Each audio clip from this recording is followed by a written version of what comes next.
बिस्मिल्लाहिर्रहमानिर्रहीम। अस्सलाम वालेकुम व्यूवर्स, उम्मीद करती हूँ आप सब लोग ठीक ठाक होंगे, खैर खैरियत से होंगे। तो आज हम बहुत ही मज़ेदार सा सालन बनाएंगे अरबी और गोश्त का। आप लोगों ने वीडियो को स्किप नहीं करना, बहुत मज़े का बनता है। आप लोग इसको बनाइए और इसका मुझे फ़ीडबैक लाजमी दीजिए कि आपका ये अरबी और गोश्त का सालन कैसा बना है। बहुत ही ईज़ी पीज़ी मेरी रेसिपी है और आप लोगों ने कोई पार्ट मिस नहीं करना। तो चलिए आइए वीडियो स्टार्ट करते हैं। तो यहाँ पे देखिए गाइस, मेरे पास अरबियाँ हैं। सबसे पहले हम लोग इसको पील ऑफ कर लेंगे और इस तरीके से जो इसका हल्का सा छिलका है उसको हम लोग रिमूव कर देंगे। और ये देखिए, अब आप लोगों ने इसके अंदर हाफ़ टेबल स्पून नमक ऐड कर देना है और अच्छे से आप लोगों ने इसको अरबियों पे कोट कर देना है ताकि जितना भी नमक है वो अरबियों के ऊपर अच्छे से कोट हो जाए। और इसको आप लोगों ने साइड पे रख देना है। अब चलते हैं नेक्स्ट स्टेप की तरफ। एक पैन ले लें, इसके अंदर आप लोगों ने हाफ़ कप ऑयल ऐड करना है। अब आप लोगों ने अच्छे से अरबियों को वॉश कर लेना है, ठीक है, नमक लगा के अच्छे से। और इस स्टेज पे आप लोगों ने जो अरबियाँ हैं उसको अच्छे से फ्राई कर लेना है ऑयल में। और ये देखिए, इसको हम लोग फ्राई करेंगे बहुत ही अच्छे से। ये बहुत ही जल्दी गल जाती हैं। तो तकरीबन आप लोगों ने इसको 3 से 4 मिनट तक अच्छे से लो टू मीडियम फ्लेम पे अच्छे से फ्राई कर लेना है। और उसके बाद हम लोग इसको एक प्लेट में निकाल लेंगे। अब सेम पैन में सेम ऑयल में हम लोग कुछ खड़े मसाले ऐड करेंगे। 2 तेज़ पत्ते का मैं यूज़ कर रही हूँ, 1 बड़ी इलायची इसके अंदर मैंने ऐड की है, 2 से 3 मैंने इसके अंदर साबित काली मिर्ची ऐड की हैं और 2 इसके अंदर मैंने लौंग ऐड किए हैं। अब सेम ऑयल में 1 मिनट तक जब अच्छे से खड़े मसाले अच्छे से जो है वो फ्राई हो जाए, उनका जो खुशबू है वो ऑयल में आ जाए, उसके बाद आप लोगों ने इसके अंदर प्याज ऐड करना है। 2 मीडियम साइज़ की प्याज स्लाइस की हुई मैं इसके अंदर ऐड कर रही हूँ और इसको अच्छे से दोबारा से फ्राई कर लूँगी। और अब आप लोगों ने इसका कलर चेंज नहीं करना प्याज का, बस इसको हल्का सा सॉटे करना है, ट्रांसलूसेंट सा कर लेना है। आप लोगों ने हल्का सा नरम करना है। अब 1 टेबलस्पून लहसुन अदरक का पेस्ट इसके अंदर ऐड कर दें और अच्छे से दोबारा से इसको फ्राई कर लें लहसुन अदरक के साथ। इससे क्या होगा कि प्याज, लहसुन, अदरक और खड़े मसालों की बड़ी ज़बरदस्त सी खुशबू ऑयल में आ जाएगी। अब आप लोगों ने इसके अंदर गोश्त ऐड कर देना है। कोई भी गोश्त आप लोग ले रहे हैं, बीफ ले रहे हैं या मटन ले रहे हैं, आप लोग इसके अंदर ऐड कर दीजिए। अगर यहाँ पे मैं बीफ ले रही हूँ, ठीक है, तो इसको थोड़ा सा ज़्यादा टाइम लगेगा गलने में। तो सबसे पहले हम लोग अच्छे से भुनाई करेंगे गोश्त की। और आप लोग देख सकते हैं कि इसका जो कलर है वो पिंक से वाइट होना स्टार्ट हो गया है। और जब इसका कलर कंप्लीट वाइट हो जाए, ये देखिए जैसे कि ये बिल्कुल वाइट हो चुका है। अब इसके अंदर हम लोगों ने कुछ मसाले ऐड करने हैं। हाफ़ टेबल स्पून हम लोग इसके अंदर नमक का यूज़ करेंगे। आप लोग मसाले गौर से देख लीजिएगा, इन मसालों से ही इसके अंदर टेस्ट पैदा होगा, ठीक है। तो ये देखिए, अब इसके अंदर हम लोग 1 टेबल स्पून भर के सूखा धनिया ऐड करेंगे। हाफ़ टी स्पून हल्दी पाउडर ऐड करेंगे इसके अंदर। 1 टेबल स्पून भर के मैं यहाँ पे सुर्ख मिर्चों का यूज़ कर रही हूँ, यानी कि लाल मिर्च। और ये सारे मसाले बहुत ही बेसिक से हैं। हम लोगों ने मसाले डालने के बाद इसको बहुत अच्छे से भून लेना है। और 1 टेबल स्पून के करीब पानी ऐड किया है ताकि जो मसाले हैं वो बिल्कुल भी हमारे पैन के साथ ना चिपकें और मसाले जलें नहीं और अच्छे से उनकी भुनाई हो। तो मसाले ऐड करने के बाद 2 से 3 मिनट अच्छे से आप लोगों ने इसको भून लेना है। उसके बाद इसके अंदर टमाटर ऐड कर देने हैं।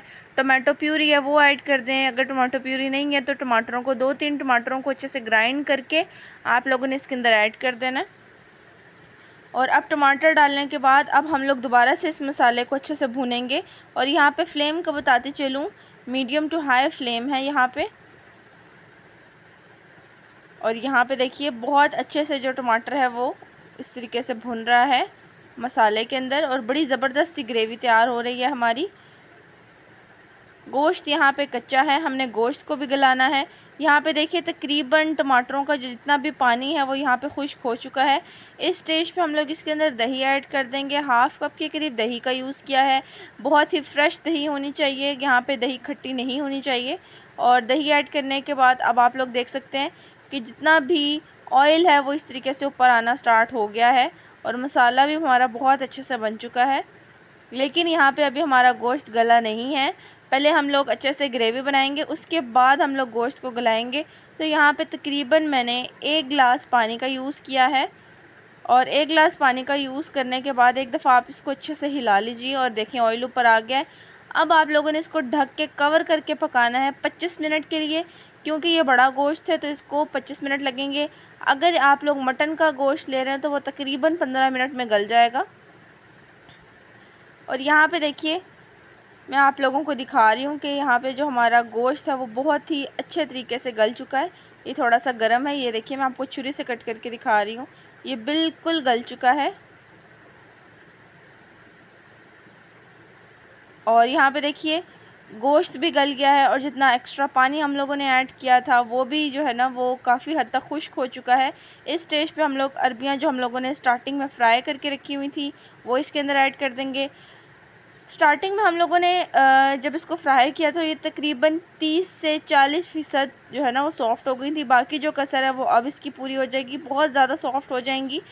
अच्छा, आप लोगों ने अरबियों को गलाना है तो इस चीज़ का ख्याल रखने कि ये इतनी भी ज़्यादा सॉफ़्ट ना हो कि ये घुलने लग जाए, ये बहुत जल्दी नरम हो जाती हैं।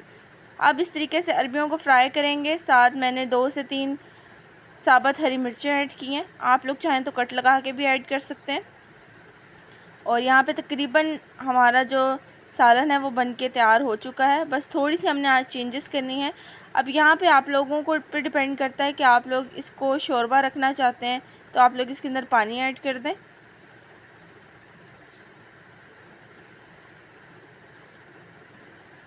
जब ऑयल अच्छे से ऊपर आ जाए तो ये निशानी है कि आपका जो सालन है, जो आपकी ग्रेवी है वो बहुत अच्छे से पक चुकी है। अब इसके अंदर मैंने थोड़ा सा शोरबा रखा है तो मैंने इसके अंदर पानी ऐड किया है, तकरीबन हाफ़ ग्लास के करीब पानी ऐड किया है। तो पानी ऐड करने के बाद दोबारा से इसे मैं ढक के पकाऊंगी तकरीबन 5 से 7 मिनट के लिए, ताकि जो शोरबा है वो भी बहुत अच्छे से पक जाए और ऑयल भी ऊपर आ जाए।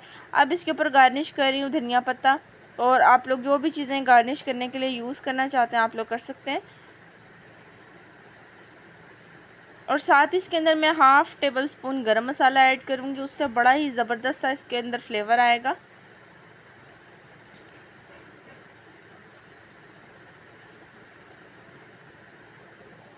तो गाइज़ ये रही मेरी आज की रेसिपी, उम्मीद करती हूँ आप लोगों को बहुत पसंद आई होगी। चैनल पर नए हैं तो चैनल को ज़रूर सब्सक्राइब कर लीजिए इसी तरीके से मज़ेदार वीडियोस देखने के लिए। इंशाल्लाह ताला मिलूँगी मैं आप लोगों के साथ एक नई वीडियो में, तब तक के लिए अपना बहुत सारा ख्याल रखिए, दुआ में याद रखिए और देखिए कितनी ज़बरदस्त हमारी फ़ाइनल लुक बन के तैयार हुई है। अल्लाह हाफ़िज़ and thanks for watching my video guys. अल्लाह हाफ़िज़, टेक केयर।